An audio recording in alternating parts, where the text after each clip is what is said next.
प्रस्तुत वीडियो का लक्ष्य है कि हम कैसे स्वास्थ्य से संपत्ति की ओर, स्वास्थ्य से सफलता की ओर, स्वास्थ्य से सौंदर्य की ओर, स्वास्थ्य से शक्ति की ओर यात्रा कर सकते हैं।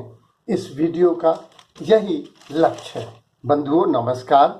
प्रस्तुत वीडियो का उद्देश्य है कि हम जानें कि देह क्या है और देह का क्या महत्व है और स्वास्थ्य क्या है और इसका सही उपयोग क्या है और इस देह को कैसे शक्तिशाली बनाया जा सकता है और इसको कैसे सही दिशा में नियोजित किया जा सकता है। तो सर्वप्रथम जानें कि देह क्या है। मानस में स्पष्ट आया है, क्षितिजल पावक गगन समीरा, पंच रचित अति अधम शरीरा। एक कवि दार्शनिक ने लिखा है, इनी इज्जा का समर जाना, अर्थात जब यह पदार्थ संतुलित अवस्था में होते हैं तो हमें शक्ति की संरचना होती है और जब यह असंतुलन में होते हैं तो हमारी मृत्यु होती है। वेदों में एक जगह एक ऋषि ने कहा है, अमृतस्य पुत्रः, शिष्य से। तो शिष्य ने पूछा कि ये अमृत कब मिलता है? जब ये अनुकूल अवस्था में होते हैं तो इनसे हमें अमृत मिलता है और जीवन का जन्म होता है। वैज्ञानिक भी मानते हैं कि पदार्थ से ऊर्जा और ऊर्जा से पदार्थ, इसी में जीवन चलता है और इसी तथ्य को गीता में बताया गया है कि देह नश्वर है और आत्मा अमर है और यह वस्त्रों की तरह अपने देह को बदलती है। अर्थात हिंदू दर्शन ये मानता है कि देही और देह अलग है और देही अलग है। जीव, जिसमें माना गया है कि ईश्वर अंश जीव अविनाशी, तो मानस में ये सत्य चेतन घन आनंद राशि, तो ईश्वर के अंश है और ये अंश आत्मा है और इसी को हम मनुष्य मानते हैं। मृत्यु के समय देह यहीं पड़ी रह जाती है लेकिन वह व्यक्ति ही चला जाता है। वैज्ञानिक मानते हैं कि हमें शरीर के बारे में ज्ञान है, पर ये भी स्वीकार करते हैं कि हमें अभी 2% है, 98% ज्ञात नहीं है। अर्थात चैतन्य की जानकारी, ब्रह्मांड की जानकारी और इस अंड की जानकारी का 98% भाग। लेकिन इस तथ्य के बाद ये मानते हैं कि ये एक अद्वितीय संरचना है जो सेल्फ रिपेयरिंग मशीन है, स्वतः शुद्धिकरण और स्वयं रिपेयरिंग पुनर्भरण क्षमता को ये प्राप्त करने वाली मशीन है। E.R. थॉमसन ने अपनी पुस्तक ह्यूमन मशीन में लिखा कि देह एक उपकरण है। इस उपकरण को विभिन्न मोड में डालकर इससे विभिन्न श्रेष्ठतम उपयोग हो सकते हैं। जैसे हम गाड़ी को डिफरेंट गियर में डालकर और उससे विभिन्न गति और ऊर्जा प्राप्त कर उससे अपना साधन की तरह उपयोग कर सकते हैं।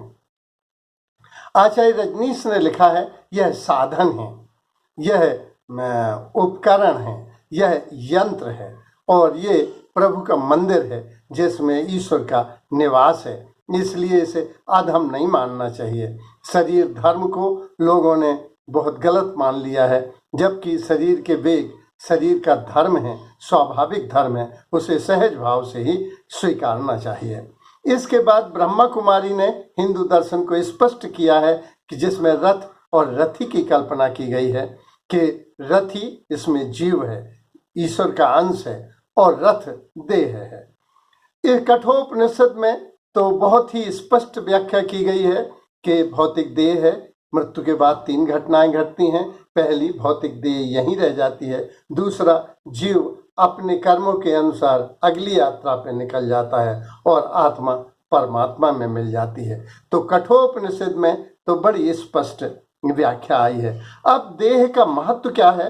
देह से ही योग हो सकता है, भोग हो सकता है, पाप हो सकता है, पुण्य हो सकता है, इससे ही स्वर्ग मिल सकता है, इससे भी नरक मिल सकता है, इससे ही संन्यास मिलता है, इससे ही संसार मिलता है, इससे ही मोक्ष मिलता है। ये देह सभी के लिए प्राथमिक आवश्यकता है और ये व्यक्तित्व का पहला अंग है। जो 5 बही अंग हैं, वपु माने देह, वस्त्र, वाणी, विद्या, वैभव, ये 5 अंगों में देह प्राथमिक आवश्यकता है। संन्यास के लिए भी और संसार के लिए भी, योग के लिए भी और भोग के लिए, दोनों के लिए देह का स्वस्थ होना आवश्यक है। इसमें देह का लक्ष्य भी हिंदू दर्शन ने बता दिया है, साधन धाम मोक्ष का द्वारा। ये साधन है, ये एक उपकरण है। जैसे स्कूटर से हम यात्रा पतन की ओर भी कर सकते हैं और उत्थान की ओर भी कर सकते हैं, उसी तरह से देह एक उपकरण है, सीढ़ी है, साधन है। इसमें बताया गया कि मोक्ष इसका आखिरी लक्ष्य है। दूसरे धर्मों में स्वर्ग और नर्क, हेल एंड पैराडाइज की ही कल्पना के बाद इससे ऊंचे नहीं जाते। भारत हिंदू दर्शन ने एक नवीनतम कल्पना की है कि एक ऐसी भी अवस्था है जब स्वर्ग नर्क से ऊपर उठकर आदमी मोक्ष को प्राप्त हो जाता है, जहाँ न पाप रहते हैं, न पुण्य रहते हैं, न स्वर्ग होता है, न नर्क होता है। इस तरह से मोक्ष वह परम पद है, कैवल्य पद है, वह परम अवस्था है, वह परम ब्रह्मनिष्ठ की अवस्था है। अब हम जाने कि स्वास्थ्य क्या है। स्व में स्थित स्वास्थ्य, अपने अपने अंग जो जिस कार्य के लिए बने हैं, यदि वे पूर्णता से अपने कार्य का संपादन करते हैं तो व्यक्ति स्वस्थ ही है। आंखें देख रही हैं, दांत अपना काम कर रहे हैं, अगर वे गेटवे ऑफ हेल्थ हैं, तो अगर वे ठीक से चबा रहे हैं तो ठीक हैं। इस तरह से हृदय अपना काम कर रहा है और सही ढंग से कर रहा है तो हम पूर्ण स्वस्थ माने जाते हैं। अब प्रश्न है कि ये स्वस्थ कैसे रहें। स्वस्थ रहने के लिए 3 पिलर हैं, व्यायाम, विश्राम और भोजन।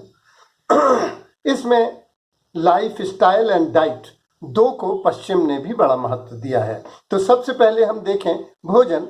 भोजन को गीता में आया है कि व्यक्ति का भोजन सात्विक होना चाहिए, अर्थात सहज भोजन होना चाहिए, स्वाभाविक भोजन होना चाहिए। जैसे जल है, फल है, साग है, सब्जी है, जो दूध है, दही है, ये मनुष्य के स्वाभाविक भोजन है, क्योंकि मनुष्य मूलतः शाकाहारी है। इस तरह से जो सात्विक। दूसरा, महात्मा बुद्ध ने बहुत अच्छी बात कही है कि भोजन में मात्रा जानने वाले इंद्रियों में संयत सदैव स्वस्थ और सुखी रहेंगे। वैज्ञानिक भी मानते हैं कि भोजन संतुलित मात्रा में होना चाहिए। अपनी उम्र के अनुसार, अपने कार्य के अनुसार भोजन संतुलित हो, उसमें प्रोटीन, कार्बोहाइड्रेट, वसा, विटामिन, खनिज, लवण और जल पर्याप्त मात्रा में हो। मैं नहीं समझता कि इसमें छोटे बच्चों की तरह हमें बतलाना पड़ेगा कि भोजन में क्या लेना चाहिए। अच्छे हम लोग सब समझते हैं कि कौन सी चीज़ हमें नुकसान करती है और कौन सी फायदा करती है और कितनी मात्रा है, इसको हम जानें। ये जरूर है कि जो गरिष्ठ भोजन लेंगे, ज़्यादा भोजन लेंगे, वे उसका इम्पैक्ट हमारी बॉडी पर पड़ेगा, क्योंकि जो हम गले के अंदर ले रहे हैं उससे हमारा स्वास्थ्य का सीधा संबंध है। एक साधु के अंदर भी अगर शराब डाल दी जाए तो उसका आचरण और व्यवहार में अंतर आएगा। तो भोजन का बहुत अधिक प्रभाव पड़ता है। दूसरा, विश्राम। विश्राम हम सभी जानते हैं कि भोजन से शक्ति मिलती है और विश्राम से संचित होती है और व्यायाम से जागृत होती है। तो दूसरा है व्यायाम। व्यायाम बहुत जरूरी है। जो मनुष्यों में सहज सौंदर्य दिखता है वो इसलिए दिखता है कि यदि उसने अपने वेग रोक रखे हैं तो वे वेग उन अंगों को विकृत कर देते हैं, क्योंकि क्रोध में भी शक्ति होती है, काम में भी शक्ति होती है।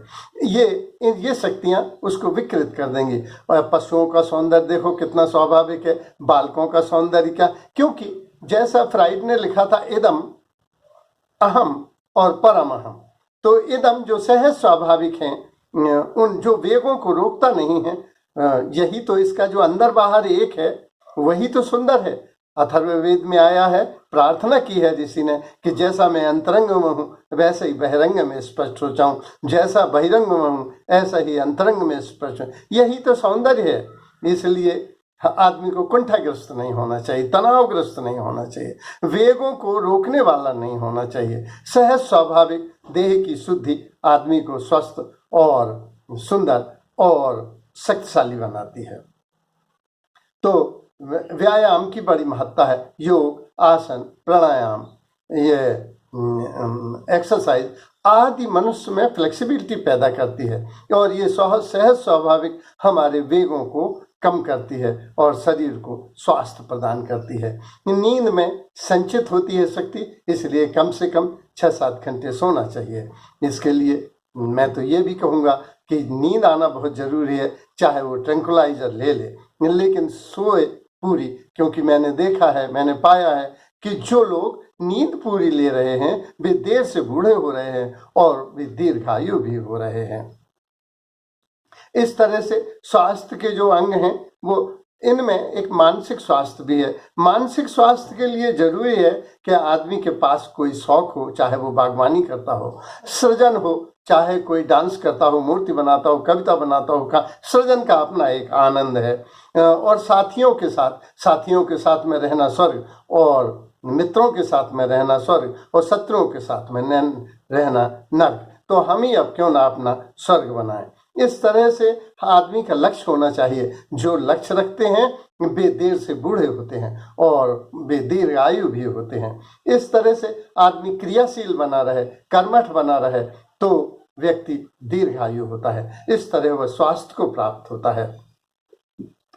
अब शक्ति को जागृत करने के लिए भोजन, विश्राम और व्यायाम से शक्ति जागृत होती है, संचित होती है और शक्ति मिलती है। जो आध्यात्मिक चीजें हैं, जैसे एकाग्रता से शक्ति संचित होती है, अभ्यास से शक्ति संचित होती है। हम देखें कि जो लोग त्राटक कर रहे हैं उनकी आंखें बड़ी शक्तिशाली हो जाती हैं। जब हम किसी अंग पर केंद्रित होते हैं तो वो अंग सौंदर्य से, शक्ति से भर जाता है। काम की अवस्था में हमारी ऊर्जा जनन चक्र पे चली जाती है और वो चेतनता को प्राप्त होता है। इसी तरह से हम जब हृदय चक्र पे लाएंगे तो प्रेम चक्र होगा, तो प्रेम का अनुदान होगा। जब कंठ चक्र पे लाएंगे तो वाणी हमारी, मौन भी हमारा मुखर हो जाएगा। जब आज्ञा चक्र में लाएंगे तो हमारी शक्ति, तो हम कहाँ ध्यान दे रहे हैं। जहाँ हम एकाग्रता से संचित होंगे वहाँ हमारी शक्ति संचित होगी। अगर हम किसी को पूरे भर इच्छा से देख लेते हैं तो या तो अपन उससे सम्मोहित हो जाएंगे या वो हमसे सम्मोहित हो जाएगा। तो एकाग्रता में शक्ति का संचय होता है। अभ्यास से शक्ति संचित होती है। आग के पास बैठते रहें तो आँच कम लगती है। अगर हम कांटों पर लेटने का अभ्यास कर लेते हैं बहुत से लोग, तो ये शक्ति का संचय ही है। ध्यान, धारणा, समाधि आदि से शक्ति का संचय होता है। जो जैसे वाणी का तप है सत्य, मौन, मित, उसी तरह से देह के भी तप हैं, जैसे स्वाध्याय, स्वधर्म, सेवा, सम्मान, त्याग, दान। ये हमारे देह के तप हैं। इनसे हमारी शक्ति संचित होती है। देह की शुद्धि से भी, क्योंकि जैसे हम जब जिम में देखते हैं बच्चे बहुत मेहनत करते हैं लेकिन इन्हें शक्ति तो प्राप्त होती है, लेकिन ये सौंदर्य हिंसक सौंदर्य जैसा दिखाई देता है।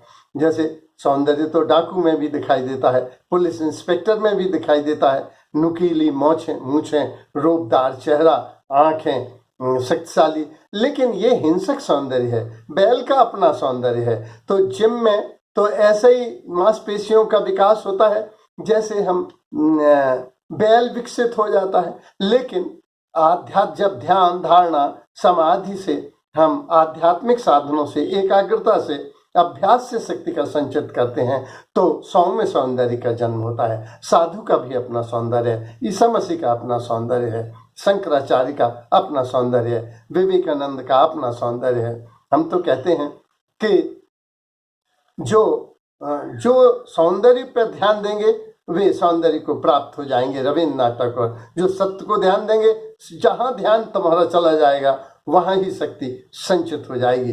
तो देह में शक्ति का संचय करेंगे तो देह शक्तिशाली हो जाएगी। इस देह को सक्रिय बनाने के लिए A.R. थॉमसन ने अपनी पुस्तक लिखा है सीक्रेट ऑफ द सक्सेस में कि एक ड्रिल सार्जेंट काम करता है। जैसे भारतीय दर्शन ने आत्मीय, दैवीय, देह में दैवीय शक्तियों का निवास है, ऐसा हम लोग मानते हैं, क्योंकि ये ईश्वर का अंश है। बाइबल में आया है, God may I reflect you, God कहता है व्हाई नॉट। कुरान शरीफ में अल्लाह के 99 नाम आए हैं, उनमें रज्जाक, गफ्फार, सत्तार। जो दूसरे की गलतियों को छिपाता है वह सत्तार है, जो रोजी रोटी देता है वो रज्जाक है, जो दूसरे की गलतियों को माफ करता है वो गफ्फार है। तो जब हम इन गुणों को व्यवहार में उतारते हैं, आचरण में उतारते हैं, तो हम ईश्वर को रिप्रेजेंट करते हैं और ईश्वर हमसे अभिव्यक्त होता है, ईश्वर के हम प्रतिनिधि होते हैं। तो हमारे अंदर दैवीय शक्तियां हैं। इस अगर हम देखें, अगर हम तय कर लें एक छोटा सा एक्सपेरिमेंट कि आज सुबह हमें 4 बजे जाना है और हमारी नींद 4 बजे खुलना चाहिए। हो सकता है घड़ी बंद हो जाए लेकिन हमारी नींद खुल जाती है, तो इसको लोगों ने बायोलॉजिकल क्लॉक भी कहा है, कुछ लोगों ने छठवीं इंद्री भी कहा है, इसे अतीन्द्रिय शक्ति के नाम से भी संबोधित किया है। तो इस तरह से हम ये पाते हैं कि हमारे अंदर कुछ विशेष शक्तियां भी हैं और ये शक्तियां सहज में जागृत भी हो जाती हैं। इन शक्तियों का हम देखें तो विवेकानंद ने कहा है कि पाप, दैवीय शक्तियों का दुरुपयोग पाप है और सदुपयोग पुण्य है। व्यास ने लिखा है कि दूसरे को पीड़ा देना 8 उसमें 6 दर्शन, 4 वेद, 6 शास्त्र में बात कही है दोए, दुख दीने दुख होत है, सुख दीने सुख होए। इस संदर्भ में रजनीश ने भी बहुत अच्छी व्याख्या की है कि मूर्छा में जो कार्य किए जाते हैं वे पाप हो जाते हैं और जागरूकता में जो काम किए जाते हैं वे पुण्य हो जाते हैं। एक खलील जिब्रान की कहानी बहुत सुंदर है, जैसे बतलाना चाहेंगे। जैसे सब इस पर एक दार्शनिक था और वो खेतों के मध्य से गुजर रहा था, तो एक बिजूका खड़ा हुआ था, ऊपर टोप लगाए हुए और बुशर्ट पहने हुए। आपने खेतों में देखा होगा कि लोग बुशर्ट पहना देते हैं, पाजामा पहना देते हैं ताकि चिड़ियाँ जाने कि कोई आदमी खड़ा है। तो खलील जिब्रान ने उस बुजुर्ग से पूछा कि बिजुके, तुम एक बात बताओ, ना तुम खाते हो ना खाने देते हैं, दूसरों को परेशान करने में तुम्हें क्या मजा आता है? तो बिजुके ने उत्तर दिया, जिनके दिमाग में घास घुसी रहती है ना, उन्हें दूसरों को सताने में बड़ा मजा आता है। भौतिक संदर्भ में घास लगा देते हैं टोप के ऊपर, लेकिन आध्यात्मिक इसका अर्थ थोड़ी गहराई से नाप है कि फिर से सुने, फिर से कहना चाहूँगा, जिनके दिमाग में घास घुसी रहती है उन्हें दूसरों को सताने में बड़ा मजा आता है। इतना अच्छा उत्तर बिजू का देगा ऐसा तो दार्शनिक प्रोफेसर को भी उम्मीद ना थी। 1 साल बाद वो लौटा। बिजुके ने कथा है, बिजुके को ये लगा कि ये मैं क्या कर रहा हूँ, दूसरों को कष्ट दे रहा हूँ। तो उसमें दया, करुणा, क्षमा आदि शक्तियों का जन्म हो गया। और जब वो लौटा तो उसकी जेबों में चिड़ियों ने घोंसले रखे थे, उसमें अंडे रखे हुए थे। तो विदूषक को पुनः लौटते समय दार्शनिक ने कहा, तो विदूषक ने उत्तर दिया, जिन्हें समझ आ जाती है वे शक्तियों का सही उपयोग करते हैं और वे करुणा, दया, क्षमा आदि से हो जाते हैं। तो शक्तियों को जागृत करना सरल है, सहज है, हम भी कर सकते हैं, आप भी कर सकते हैं और बड़ी सहजता से कर सकते हैं। उसके विविध मार्ग हैं, लेकिन इन शक्तियों को सही दिशा में नियोजित करना भी एक बड़ी बात है। तो हमें अपनी शक्तियों को सही दिशा में नियोजित करना है और एक सौम्य सौंदर्य को, सौम्य शक्ति को से हमको अलंकृत होना है, ताकि हम श्रेयस को, सुख को और स्वर्ग को और मोक्ष को प्राप्त कर सकें। धन्यवाद।